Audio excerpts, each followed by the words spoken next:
Hi, I'm Tammy Potter, and welcome to the Pregnancy Process Podcast, a show designed to help you navigate the hugely transformative journey to motherhood, where you'll hear the unique experience of experts in this area and the incredible stories of women sharing their conception, pregnancy, and postnatal journeys so that you can have a healthier, more informed pregnancy. In today's episode, I talk to functional nutrigenomics practitioner, researcher, and author, Jaclyn Downs. Jaclyn's work is dedicated to helping women uncover the hidden factors that can stand between them and fulfilling their dream of motherhood, even when they feel like they're doing all the right things. If you've ever wondered why you're still struggling to conceive, despite following all the advice, this episode is for you. Jaclyn reveals how your genes, nutrition, and environment interact in surprising ways, impacting everything from egg quality to hormone balance to your baby's lifelong health. We dig into why toxins, nutrient deficiencies, and even your gut health can quietly sabotage fertility, and why a one-size-fits-all approach just doesn't cut it. Get ready for practical takeaways and a fresh perspective on preparing for pregnancy so you can move forward with clarity, confidence, and a plan that's truly tailored to you. Jaclyn, thank you so much for your time today. It's fantastic to have you here with us. Thank you so much for having me. I'm really looking forward to this conversation because it's going into an area that I actually personally don't know a lot about. So I feel like I'm going to be learning along with the listeners. So I'm really excited for you to share all of your knowledge around functional genomics. And I think let's just start quite simply. What actually makes functional genomics different from standard genetic testing? And in the realm of fertility, why does this matter for fertility? Okay, so functional genomics are genes that you can do something about.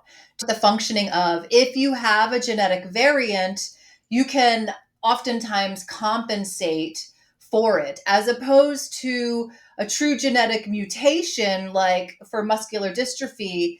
You can't, that's set in stone, your genes are set in stone, but this has to do with epigenetics, which is you're born with the set of DNA that you have, but there are things that affect the expression of whether or not those genes will turn on or off. Mm-hmm. And with regard to fertility, it is an invaluable tool that people can use, practitioners and clients and patients alike, to really get laser focused on causes of inflammation, causes of iron dysregulation, causes of hormone imbalance, all kinds of stuff, histamine issues. And it's really great for people that are already, quote unquote, doing all the things, but still can't figure out some sort of puzzling or chronic issue.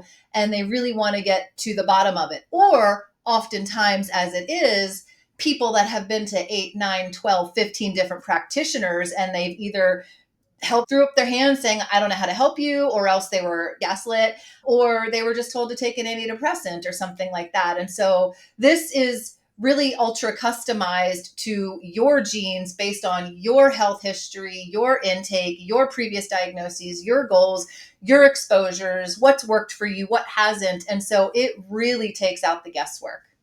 That sounds amazing, isn't it? So it's literally just, it's like super individualized to exactly what's happening with you health-wise.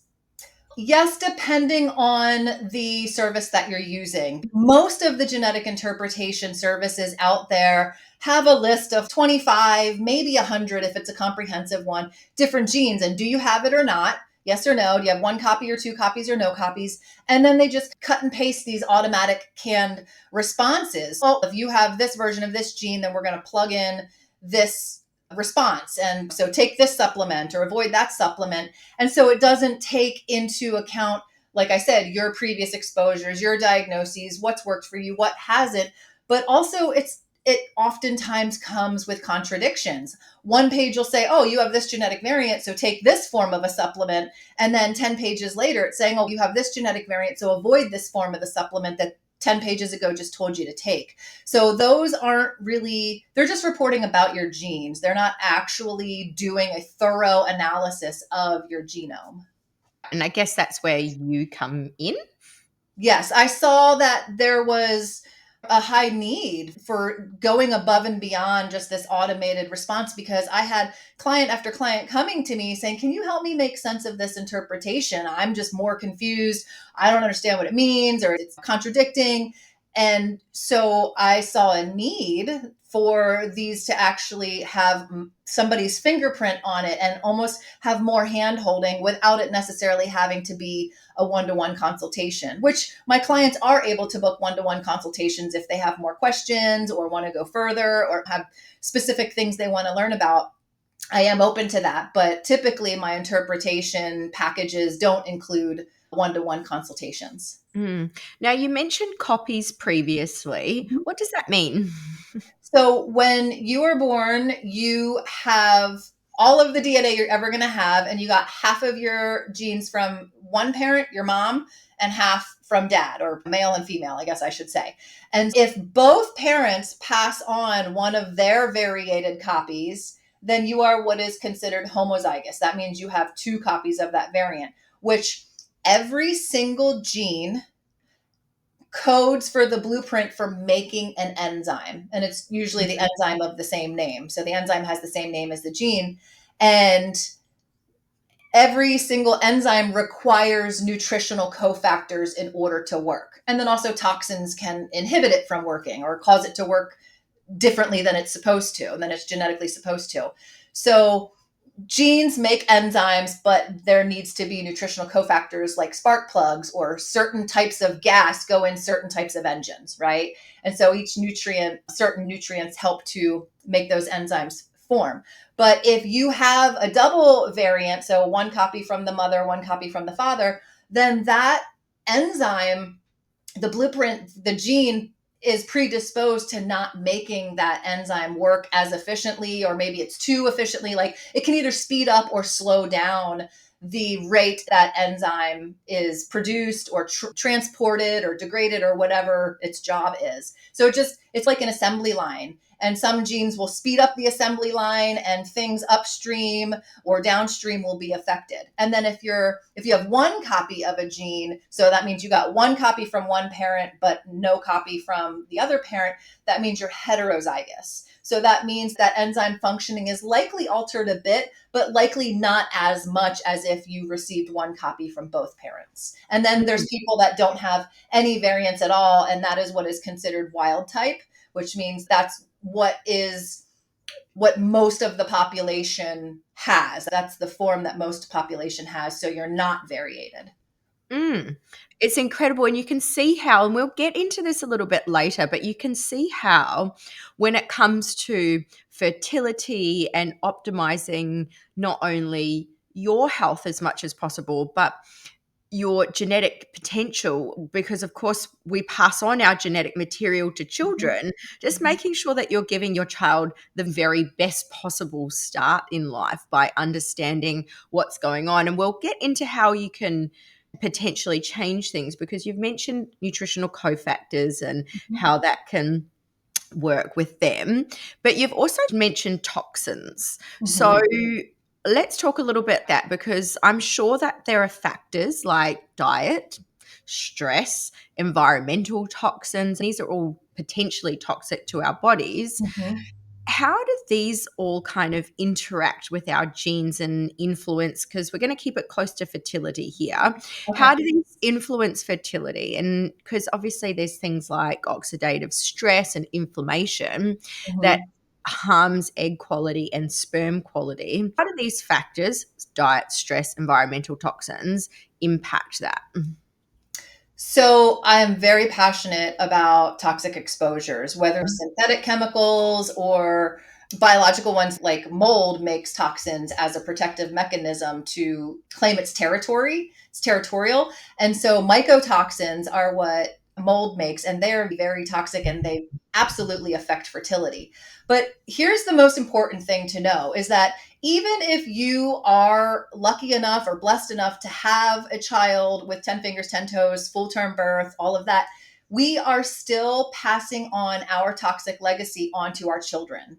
So these toxins that we are exposed to in our air, in our food, and our water, and our homes, and our workplaces, all accumulate in our body if we are not actively detoxifying them, either just because of natural detoxification ability, or if we're doing something proactive to support detoxification of these things, like a liver support or something like that. And so these toxins absolutely pass in utero and through breast milk. So there was a talk called 10 Americans that the Environmental Working Group had given. It was a TED talk, I believe. And they took the cord blood from 10 brand new babies. And I think on average, there was like 189 chemicals in the cord blood, including Teflon and flame retardants and just organophosphates, pesticides, those kind of things. So I really love the clients that come to me before they are frustrated and heartbroken and don't know what to do because they can't get or stay pregnant. I love the clients that come to me and say, hey, you know what? I'm going to want to start trying to have a family soon. So what can I do to optimize my body? And yes, you want to make sure that you have optimal nutrient stores, right? Because you can't pour from an empty cup.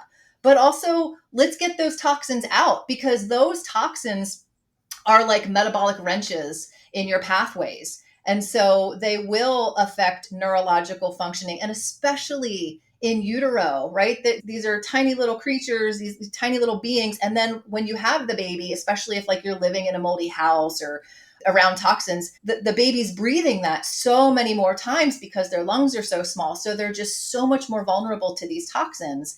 So getting rid of the toxins is going to help ensure a healthy pregnancy, an ideal birth, most likely, and a healthier postpartum period, and also a child that meets its full genetic potential, because it's not getting out of the starting gate with a whole bunch of toxins, slowing down all kinds of functions, metabolic functions in the body. It's actually quite terrifying thinking that the cord blood from a newborn baby has how many did you say? 118? 189. 189 Yeah, I'm toxins. pretty sure. Yeah, I'm pretty sure it was that. It was some alarmingly high number. Yeah. That is actually so scary and so sad. Yeah, our bodies were not designed to deal with the amount of toxins that we are bombarded with on a daily basis. There's been a statistic that like our grandparents, like their whole entire lives, or great grandparents, I guess I should say, were not exposed to the amount of toxins in their entire lifetime that we are in like a week or a month or something like that, because everything's just synthetic clothing and farming practices with chemicals and just industrial exhaust and the pollution and the car exhaust and all of that. And so while we have made a lot of advances, we also have really done a number on our potential for being healthy and having healthy children. And you've mentioned being proactive in the detoxification process. What does that look like? Yes, I have a whole chapter in my book on the proper way to detoxify. So I don't ever recommend just going to the store or your practitioner and getting a liver detox in a box, because there are steps that you need to take. Because if you're not pooping every day, for example, you're not getting those toxins out, and you go and you do a liver cleanse, all of those toxins are getting mobilized, but they're not able to get out of the body. And so they just get recirculated and have to go through the liver again. It really is very inflammatory and burdensome to the body. Knowing which toxins you have, especially with mycotoxins, which I have a whole chapter on mold and mycotoxins in my book as well, informs me which phase 1 or phase 2 liver detox pathway you want to support, because we have 6 different phase 2 liver detox pathways. And so certain hormones, certain drugs, certain environmental toxins get cleared through certain pathways and aren't cleared through others. So a lot of people have heard of the antioxidant glutathione. It's the body's master antioxidant. But while it is amazing and it's an antioxidant and it's also one of our detoxification pathways, it doesn't work for everything. So just throwing glutathione at something might not actually help the detoxification process and can actually backfire and cause more inflammation. And that's where knowing your genes really helps, to know where in that whole entire glutathione pathway you might have genetic weakness so that you don't backfire when you do some sort of a detox protocol. Mm. So if we're talking about gut health and chronic infections and things like that, because we've opened up this area and I know that we're jumping around a little bit here, but how can gut health and chronic infections impact fertility? And then how would functional genomics help identify the root causes of them? Okay. So, first off, if you have gut compromisation, you likely are not absorbing your nutrients as well, much less digesting them. But say you're digesting them to a degree, how much of that is your body able to absorb and use and get into the blood and act as cofactors for our genes and enzymes? Having compromised digestive system absolutely affects nutrient absorption.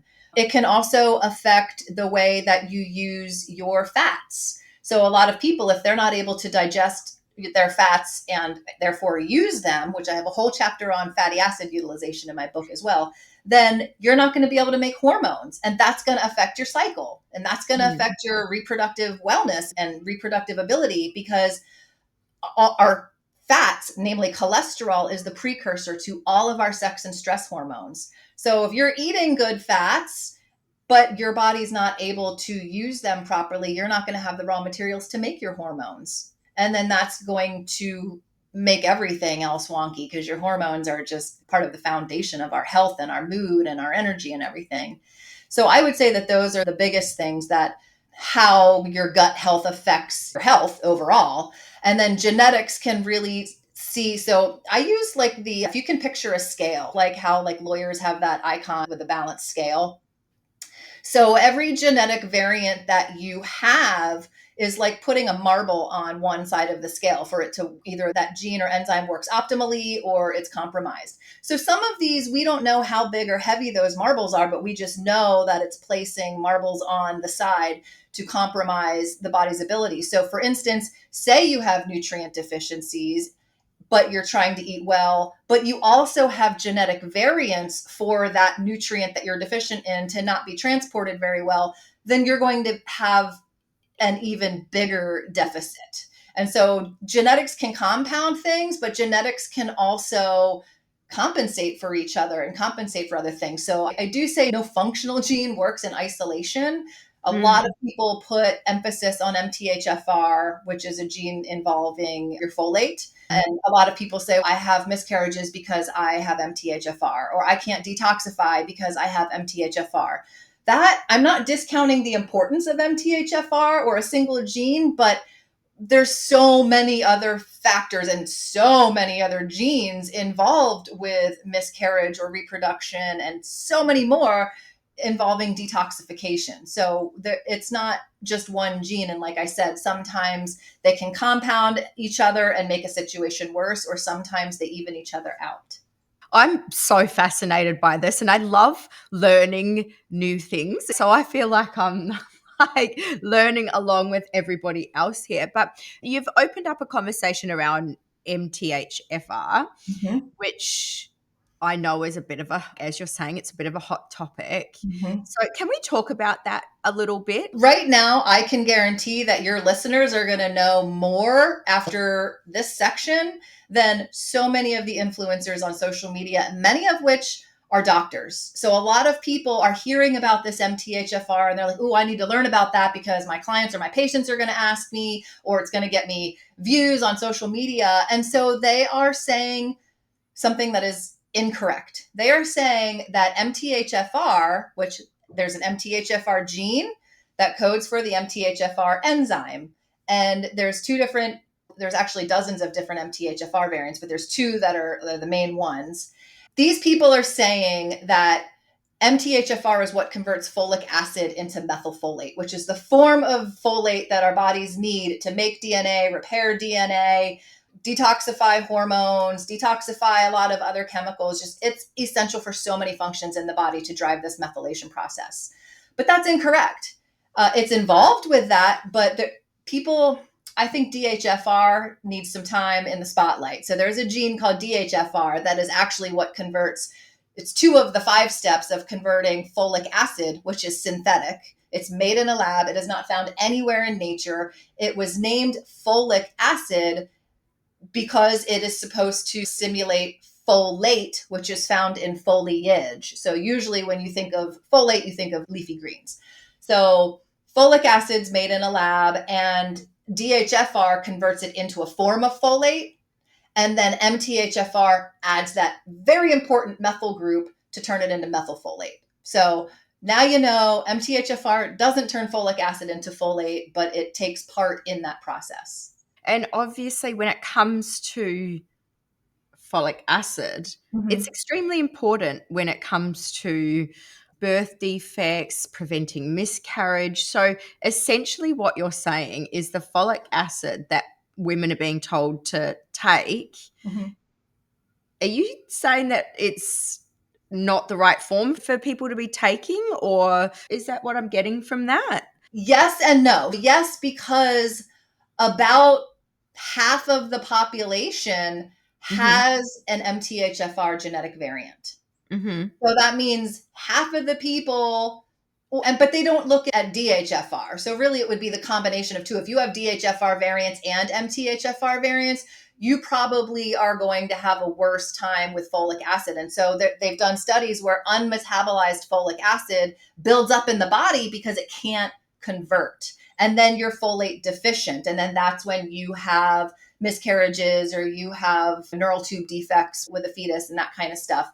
And there are studies done on folic acid, but I feel like that was only created in a lab a few decades ago. Maybe, I think if I'm correct, maybe the 1950s maybe. And so our bodies didn't evolve off of that. So I'm more of a person that's like, what helps our body to thrive? What have we always thrived on as humans? It's fresh air, clean water, being outside in the sun, moving our bodies, having community. And so even though the more that I learn about biochemical processes and genetics, it really comes down to needing to make sure your foundations are laid with those type of things. We're kind of going down that parental nutrient deficiencies pathway now.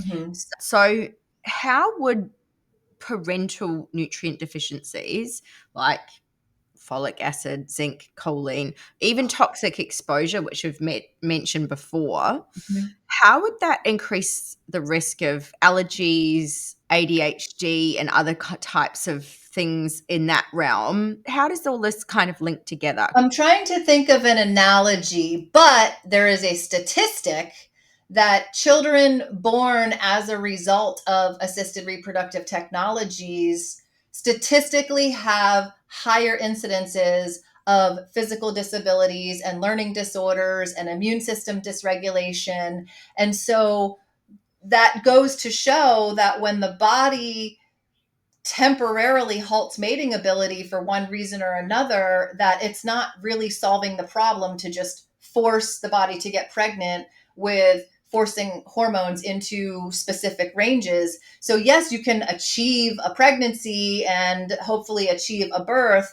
but like I said, you can't pour from an empty cup, or you're passing on your toxic legacy. And these things affect the growing fetus and also a baby and a toddler and stuff like that. And these nutritional cofactors won't be there to make stuff happen. Yes, maybe the final result can take place, but as far as the intricacies go of biochemical pathways, it's like there's potholes. The road is laid, but there's potholes everywhere. And so those potholes can actually get bigger as time goes on and as people age and are exposed to more toxins and more oxidative stress. I use the analogy, especially because my husband is into cars, but you could have a squeaky wheel, right? And it'll get you there, but the squeak will get louder and louder if you don't address it. And then at some point that wheel is going to fall off or tire's going to pop or whatever it's going to be. And so you really want to make sure that you have your bases covered and optimally nourish your body and detoxify it so that you can give your baby the best possible chance for having a healthy, robust immune system and working to its full mental capacity. So we've just opened up the conversation around IVF and how it can potentially be, let's call it a band-aid over underlying issues. Mhm. If you had your blue sky for those people going through IVF, what would that look like to you rather than going from A to IVF? What path would you prefer them to take around their fertility? Okay, so meaning ideally, I Mm. would prefer someone come to me with at least 6 months before they want to get pregnant because it takes a minimum of 3 or 4 months for an egg to ripen and also for sperm to be fully produced and ready to go. And so we can also work to detoxify a lot of stuff and replete nutrient deficiencies. But if you should need to go the route of assisted reproductive technologies, your body will be in a so much more receptive state and you will probably have a higher incidence of success because IVF itself has a really low success rate for as expensive as it is and as high tech as it is. And so ideally, I would want people to come to me before. Now, one of those reasons is because we don't want to be detoxifying the body when you get pregnant. We don't want all those toxins stirred up. We want to keep them in the woodwork, let them be until after you're done and after you're done nursing, if that's what you want to do. And then we can work to detoxify the body because we don't want to pass on stirred up toxins to our baby. But I have had people come to me and say, I'm starting the whole IVF or IUI process in 2 months, or I start next week. And so it's okay, well, I'll work with you. So we're not going to do any aggressive detoxification, but we're really going to dial in diet and environment, making sure that you're breathing clean air, because if you are living in a moldy home or there's radon or something like that, then you're going to want to get that taken care of before those tiny little lungs are coming into your house. Mm. I do abbreviated protocols with my clients and really try and focus on food first and nothing too aggressive and just swapping this is better than that. Really doing supplements that are safe for pregnancy. And I do have people consult with their practitioner to just make sure that's not something that's contraindicated. So tell me, why wouldn't you do the detoxification first? Obviously, I understand that when you're detoxifying, all of those toxins impact your fertility and egg quality. But in my thinking, why wouldn't you do the full detoxification first and then go into the preconception Yes, protocol? absolutely. But women are not told about that. Doctors aren't trained about that. So just about every woman I've talked to is just told that IVF is her only option or the first option.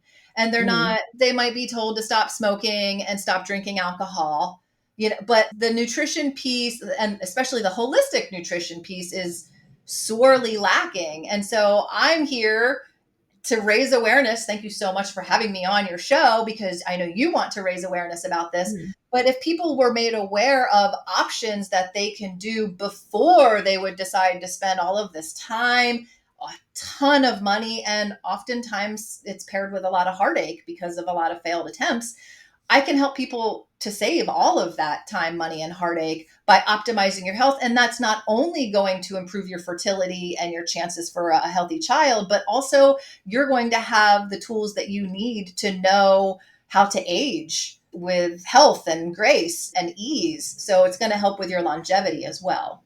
Mm. Let's talk about that then, because I'm like, okay, great, let's talk about this in my head. So then I'm sure the people that are listening are going to be like, okay, well, let's talk about that then, because what would you suggest? I know that you've mentioned clean air, nutrition's a massive piece of it, getting outside in nature, sunshine. What else was in there? Sleep is essential, stress, community, your relationships. So, what would that look like for you? Obviously, it's individualized based on their genetic markers and their genetic expression. But do you have some general recommendations for people? Yes, and I wanted to address that in my book. So I have a whole chapter in my book on things that you can do no matter what your genetic blueprint is. These are things that are healthy and beneficial for every single human because that is what we evolved doing. And so that involves putting your feet on the earth. That involves getting good quality sleep. That involves getting sunshine. I do talk about certain other exposures that maybe we didn't have eons ago. And some of these are might help, can't hurt. It's going to sound really woo, but like electromagnetic frequencies, they have been shown to affect health in multiple ways. And I'm not just, there is actual published literature. So you can go on to PubMed or Google Scholar and you can look it up, and there are scientific studies on it. There's people that I can give you names of. And so it's not just this woo-woo thing. Other countries are even doing it. So in China, pregnant women wear these aprons to shield their bellies. And in France, cell towers aren't allowed within a certain distance from elementary schools. And I talk all about trying to minimize your exposures to those kind of things, not just cigarette smoke, but other types of things that we can't see. Also radon, like radon is naturally occurring, but also like, are you familiar with radon? I never heard of it. A lot of my clients haven't heard of it. So radon is this odorless gas that the earth emits. And when I worked with the home birth midwife that I apprenticed with for 5 years, and people would come in with repeat miscarriages, she would say, have you checked your home for radon? And everybody said, what's that? And so she would say, it's this gas and it can lead to like lung cancer. But before that ultimate end thing, it's burdening your body. It's causing oxidative stress. And so there's things that people aren't aware of that can harm them. And so I talk about some of those things in my book. Again, this is going to affect everybody to some degree, no matter what your genes are. So there's positive things you can do, and then there's negative things that you can stay away from. And one chapter regarding food and nutrition, my chapter is called Eat a Nourishing Diet. Don't eat a healthy diet, because a lot of things anything can be called healthy, right? There's no governance on what is defined as healthy, right? But you eat a nourishing diet, it's nutrient dense, it's feeding your cells. So nutrition is information for your genes. And really, you want to make sure that you are getting enough nutrients, especially minerals. Our bodies don't make minerals, so we have to acquire them through diet and supplementation. Let's go deeper into nutrition because, and obviously I understand that the elements that our bodies require nutritionally are long and dense, but let's just keep it specific to fertility, because there must be some key things that are really important nutritionally that go with kind of the nutritional cofactors in relation to fertility. So most of the nutritional cofactors are mostly dealing with the micronutrients, but fats, I already talked about how you need fats to make hormones. So choline is something that's really going to help your body to use your fats better. Everybody puts the focus on folate and folic acid and methylfolate, but in my book, I say that choline needs some time on the microphone because it is just as important, if not more important, to make sure that you have choline. And what's crazy is that a lot of prenatal vitamins don't contain it, or they contain such a little bit, but choline is so essential for especially the first trimester when that baby's nervous system and brain are functioning. And so you want to make sure you have a lot of choline on board. And your level of choline, so choline is considered a conditionally essential nutrient, which means that our bodies do make it, but we need to get the rest from diet and supplementation. And there is one gene, one of my favorite genes to talk about. It's called your PEMT gene. And that is the only gene that makes a form of choline called phosphatidylcholine in our body. And phosphatidylcholine is what makes up all of our cell membranes to make sure they're nice and flexible and they can communicate and they can take in nutrients and get rid of waste. And so not only is it important for our nervous system functioning and our cellular health, but it also is a component of our bile, which our body to use our fats, to make hormones, to protect our brain, to protect our liver. And it also, so the choline makes up the bile, which also takes the toxins from the liver and escorts them into the gut. So it's a major factor in detoxification. And also it helps to drive the methylation pathway. So if you have MTHFR or some methylation issues and you can't tolerate methylated B vitamins, maybe you want to try some phosphatidylcholine or some betaine. So there are other things rather than just methylfolate, and it has to be methylfolate and it has to be methyl B12, but those don't work for everybody. Even if they really need those nutrients, they're essential. Not everybody can tolerate them. So there's workarounds. The more important that a process is for the body to make sure happens, the more backup routes it has. So what foods are high in choline? So animal products are rich in choline, especially beef liver, chicken liver. Egg yolks are really rich in choline. So I always say, even if you have been told to not eat the yolks because of cholesterol, whatever, I don't believe that. I believe that it's a whole food, the way that it was formed in nature, and we need to eat it how it was intended. Also, though, vegetarian-based sunflower seeds are a big source of choline, and that's where they make lecithin, sunflower lecithin, and even soy lecithin has a high level of phosphatidylcholine and choline in it. So what other vitamins, minerals, proteins can you really pinpoint around fertility? Because we've covered choline, and that's amazing. Is there anything else that you are like, this is super important? Vitamin C is essential. Our bodies actually don't make vitamin C. Other animals do. And so we do need to acquire that through the diet. And our adrenals are the biggest users of vitamin C. And so if you're stressed out, that's going to affect your adrenals, right? And you're going to be calling on your adrenals constantly, and your adrenals are very tied to your hormones. That's the whole HPA axis. It's HPATO, which is hypothalamus, pituitary, adrenal, thyroid, and ovary. They all talk to each other, and they all communicate and give feedback to each other. And so if your adrenals are really tired or worn or overworked, then it's going to affect your thyroid and your fertility. Vitamin C would be great to just help to nourish your adrenals. B vitamins. I love all the B vitamins. I don't recommend taking B vitamins in isolation unless you're also taking a multi or a B complex or something like that. We could talk all about the different B vitamins, but just know that all of them are important and all of them have many functions in the body. Now, vitamins and minerals aside, antioxidants. And that's why you're supposed to eat the rainbow of foods, because each of those colors contain different phytonutrients. And so those phytonutrients are packed with antioxidants, and antioxidants are what fight oxidative stress. Now, you and I have both mentioned the term oxidative stress. Part of my goal of writing my book was to make oxidative stress a common household term, as common as inflammation. So oxidative stress is basically what causes inflammation, and inflammation causes oxidative stress. So it's this vicious cycle. So oxidative stress is damage to the cell, to the cellular structure, and damage to the information that the cell contains. So with the mitochondria, within the nucleus, the DNA, everything like that.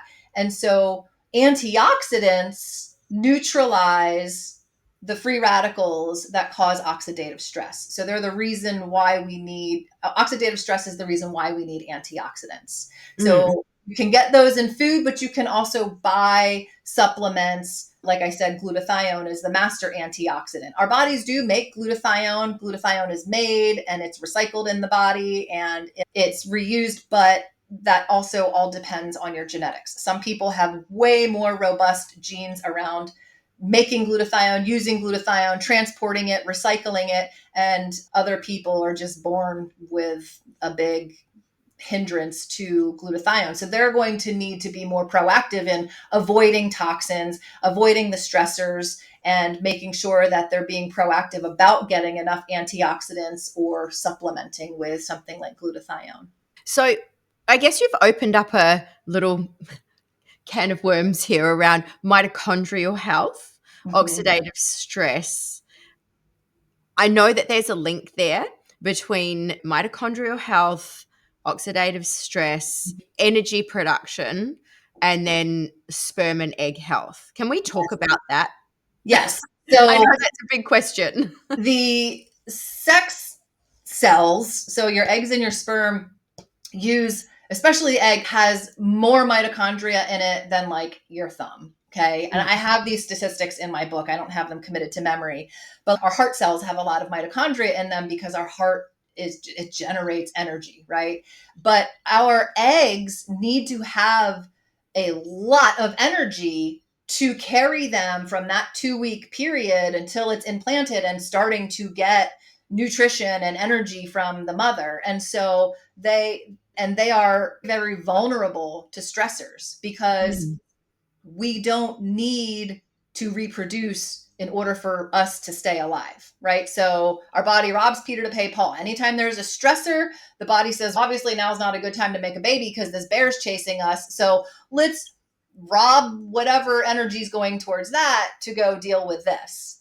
And so that's why our eggs and our sperm are the most vulnerable and oftentimes the first cells that are hit and affected by the oxidative stress.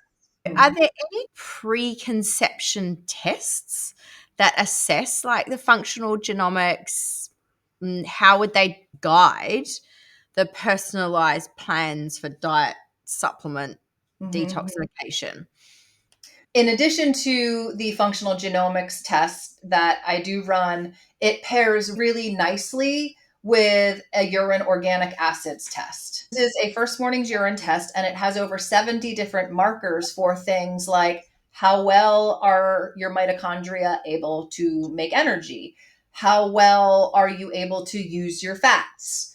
Do you have yeast and fungal overgrowth that's excessive? That could be causing a burden or stress or oxidative stress in the body, or gut issues, so you're not absorbing your nutrients, that kind of stuff, or you're not able to poop, and so your toxins aren't getting out. So this test looks at so many things, but like, for instance, for the fat utilization, I can see somebody's genes, what they're predisposed to, and I can look at these 8 markers on this test, and I can see, okay, you have fat utilization issues. Here's what's going on. This is a snapshot of what's currently happening metabolically in your body. Is it due to your genes, or do your genes look actually pretty robust? And so we know that something else is going on with your digestive system or something stressing your environment that is causing those markers to be out of range. So the genetics give you the framework, but then the functional lab testing can tell you if a gene would be expressing, and if so, to what degree. And I guess for unexplained infertility, how can nutrigenomics address things like immune dysregulation or oxidative stress that like your standard tests might miss? So that's where really getting to know your client and having this in-depth health history intake. You had said oxidative stress, and you had also, what was the other thing you just said? Dysregulation. Yes. So there are genes, many genes related to your immune system functioning. So there's your HLA genes, which can predispose you to autoimmunity and your body attacking itself and basically just being trigger happy. Then you have these inflammatory messengers. You have your cytokines and you have your interleukins, and you have so many genes and SNPs related to that. So the more variants you might have in those, the more trigger happy your immune system is, and it's just super hyper vigilant. And so it can't calm down. And so that's going to affect your cortisol, and everything affects everything. And so the more inflammatory messengers you have, the more your body is sounding this alarm, and that's going to affect your cells and your mitochondrial energy output, because your cells are going to say, we want to hibernate. We need to slow down. So let's not put out energy. And so if your body knows it doesn't even have enough energy to deal with its own safety, it's going to know that it doesn't have enough energy to grow a whole nother human. Are there any lifestyle changes in preconception that can reset epigenetic markers? I would say my top 3, in no particular order, because they're all super important. The first would be to avoid the toxins. The liver has less coming in to deal with, and then they're not getting stored in the body and has to work harder to get rid of it. And the second would be to balance your blood sugar, because your blood sugar and your insulin and your cortisol and your sex and stress hormones, they're all interconnected. And so blood sugar, anytime somebody has wonky periods, there's typically a blood sugar dysregulation issue. PCOS, blood sugar dysregulation issue 9 times out of 10. And also the other thing would be to prioritize sleep and make sure that you are getting serious about your sleep hygiene. A lot of people just take sleep for granted and they make it bottom of their priority list, but it's free and it's so beneficial. It's essential. It's not even just beneficial, it is essential for us to have healthy functioning immune systems, healthy functioning cognition, just a hormone balance. I would say those would be my top 3 recommendations for starting to optimize your genetic expression. It's interesting because I'm obsessed with sleep. I've been obsessed. I love sleep. I'm obsessed with it. And I see that you're wearing an Aura ring as well. Yes, Is I that got it correct? before that. Yes. Yeah. I have nothing to do with Aura, but I cannot praise them enough. I've had mine for, I think, 5.5 years now. And it is insanely accurate where it tells me when my cycle is going to come, and it's 100% right every single time. It tells me when I'm ovulating. It tells me when my cycle will be starting on day 1. It's obviously tracks heart rate variability, all those really key health markers. But also from a sleep perspective, it's so important because I think every human should be tracking their sleep and seeing what's actually going on with it. Because I know for me, when I don't have a good sleep, or even so much as my HRV scores and my heart rate overnight were a little bit lower, even if I had a good sleep, sometimes I can feel like completely wiped out because I know that overnight my HRV wasn't very high and my heart rate overnight was quite high. Then I wake up in the morning, I'm like, oh God, I'm really tired. I feel like I've been hit by a bus. That's so weird. Well, but it's actually my HRV and my heart rate weren't that great. And then it's all kinds of other stuff. So I'm obsessed with sleep tracking. And interestingly, I've just started tracking my blood sugar levels, not for any other reason except for overall health. That making sure that my blood sugar levels don't get too high, because at the beginning of the year, I was in quite a high period of stress and my body went crazy and it was like holding heaps of fluid and I wasn't sleeping very well and I was under quite a lot of stress and it was so weird. One day I woke up, it was like my whole body was like full of fluid. And Wow. then it was very unusual. And then my strength coach was like, maybe you need to just start tracking your blood sugar levels. Let's see what's going on with that. And I tracked my blood sugar levels and they were really high, like scarily high.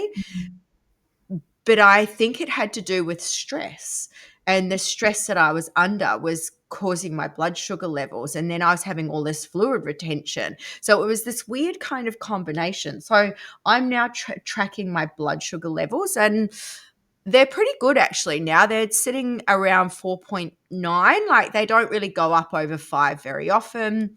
If I eat a bit too much chocolate or eat something a bit high sugar before I go to bed, which happens sometimes, they might go up a little bit. But even just seeing how foods that I eat change that, or like I went out for dinner one night a couple of weeks ago and my blood sugar levels got really high and my fluid retention came up a little bit too, because obviously there was too much sugar or salt in the food that I was eating and it took a couple of days to come down. Yeah, so it's very interesting. So I'm definitely on board with everything that you're saying.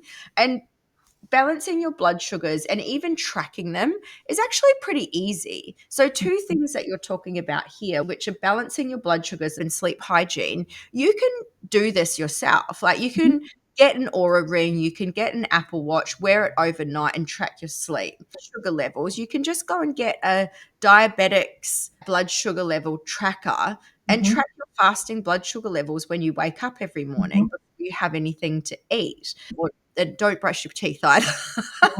I have to make sure that I don't do it before I brush my teeth. And, that I think that was like $70 or something like that for me to do that. It's not super expensive. And when it comes to your overall health and well-being, it's also interesting because you can see the changes in your blood sugar based on where you are in your hormonal cycle as well. Mm-hmm. Which is And very Interesting. Just from a longevity standpoint, diabetes and inflammation and cancer, right? Like sugar feeds cancer, and Hmm. stress causes the blood glucose to rise. And so that's been really cool, like seeing and monitoring my stress levels throughout the day with my ring. So I mostly got it to monitor my stress levels and my sleep, but the Mm. HRV I've been really nerding out about and wanting to raise. And yeah, it's answered some questions, but it's raised some others. But yes, I love it and I find it's accurate too. And I have no affiliation with them either.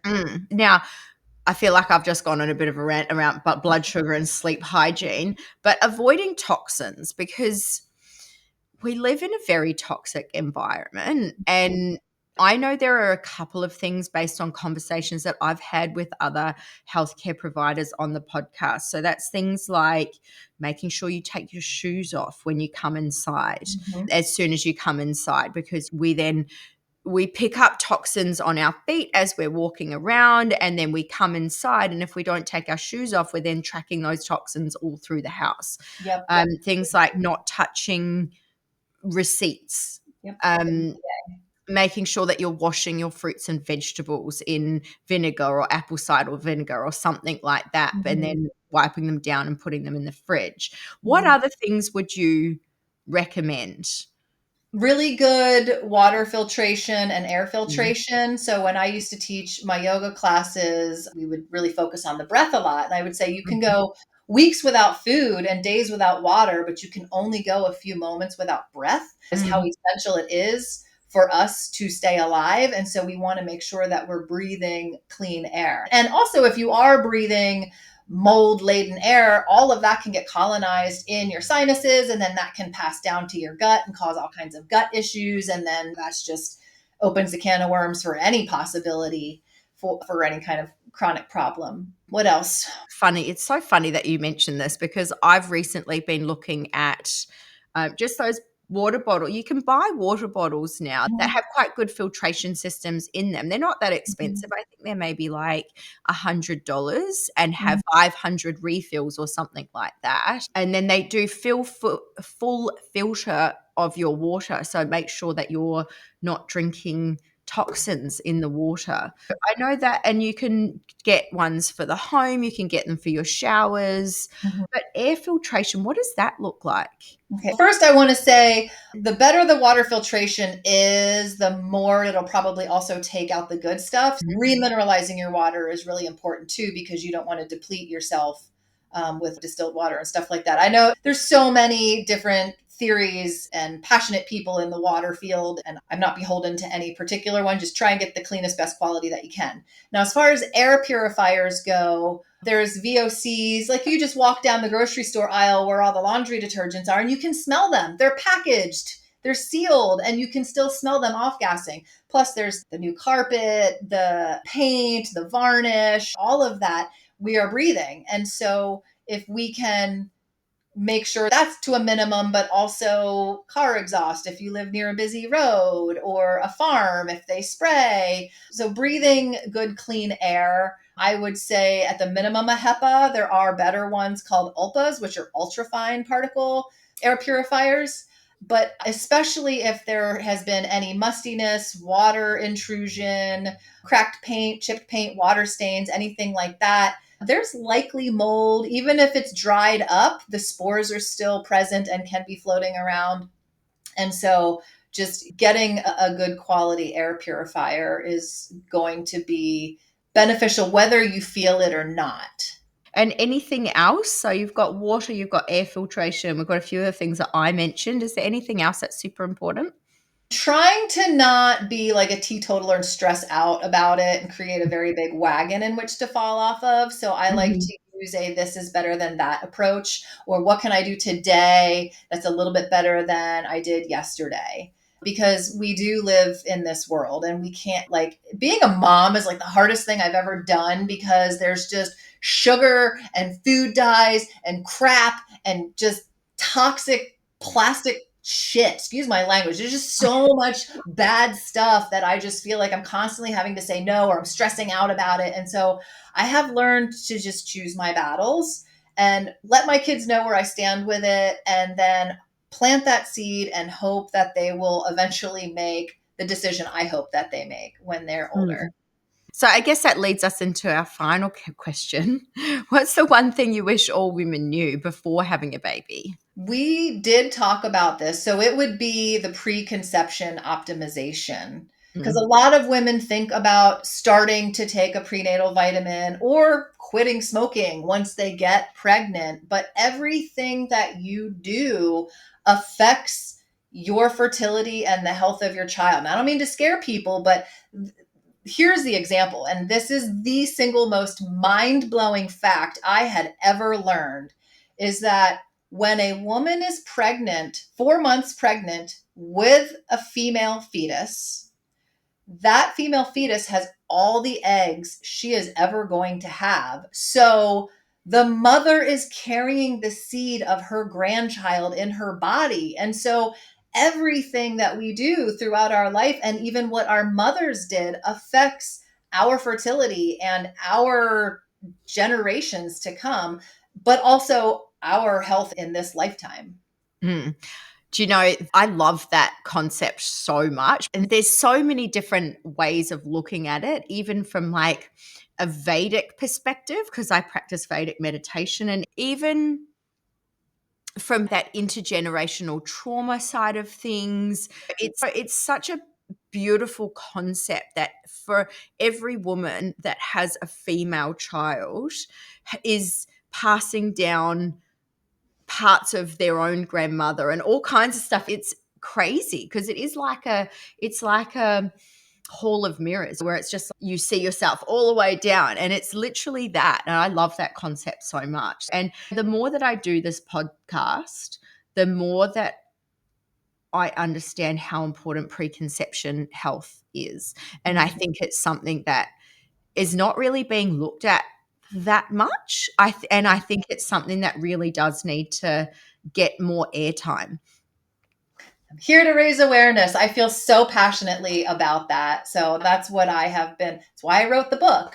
Yeah, and we're going to put the name of the book, I think, in the description. And if anybody wants to get in touch with you, that will be in the description as well. I've loved this conversation so much. I feel like it's opened up a lot of questions and thought pathways for me. So thank you so much. And obviously, again, if anybody's interested in reaching out to you, those contact details will be in the description box below. So thank you so much for your time today. It's been enlightening for sure. I have really enjoyed speaking with you, and I would be happy to come back or answer any questions at any point. So thank you so much for having me. And if you're hearing this message, I want to say a huge thank you, because it means that you've listened to this entire episode. Of course, if you have any questions about the things that we covered in this episode, or want to know more about me or my other projects, you can find me on YouTube and Instagram at The Pregnancy Process. For those currently in their conception or pregnancy journey, you can actually apply to join my complimentary but private community, the Preggy Training Crew. And you'll find my community application and social media links in the episode description. And of course, if you enjoyed this episode, I absolutely encourage you to share it with other women just like you.